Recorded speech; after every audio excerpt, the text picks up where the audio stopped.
गुरुर्ब्रह्मा गुरुर्विष्णुर्गुरुर्देवो महेश्वरः गुरुः साक्षात् परब्रह्मा तस्मै श्रीगुरवे नमः.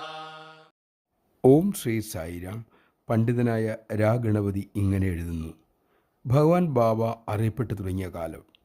ദർശനം നടത്തിയവർ മിക്കവരും ഭഗവാന്റെ ഫോട്ടോയുമായി മടങ്ങും. വീട്ടിൽ വയ്ക്കും.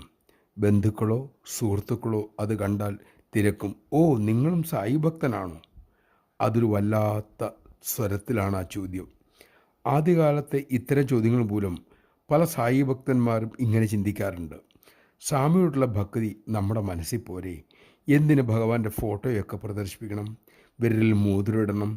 നമ്മുടെ ഭക്തി മറ്റുള്ളവരെ കാണിക്കേണ്ടതില്ല. അവരെ കൊണ്ട് എന്തിന് സ്വാമിയെപ്പറ്റി പലതും പറയിപ്പിക്കണം? ഇത്തരം സംസാരം സ്വാമിയെ അനാവശ്യ സംസാരങ്ങളിൽ നിന്നും ഒഴിവാക്കുക എന്ന ലക്ഷ്യം മാത്രമല്ല, സായി ഭക്തരല്ലാത്ത ജനസമൂഹത്തിനു മുന്നിൽ താൻ താഴ്ന്നു പോകണ്ടല്ലോ എന്ന ഒരു മനോനില കൂടി ഉണ്ടായിരുന്നു.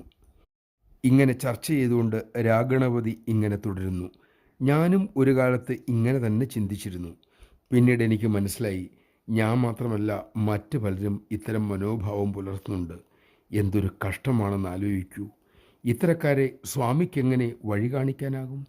ഇത്തരക്കാരെ സ്വാമിക്കെങ്ങനെ സ്വീകരിക്കാനാകും? നമ്മുടെ ഇഷ്ടദേവൻ്റെ നാമവും രൂപവും അഭിമാനത്തോടു കൂടി തന്നെ സ്വീകരിക്കാൻ നമുക്ക് സാധിക്കണം. അത് പ്രദർശനമല്ല, പ്രകടനമല്ല, ആത്മാഭിമാനം മാത്രമാണ് എന്ന് മനസ്സിലാക്കുക.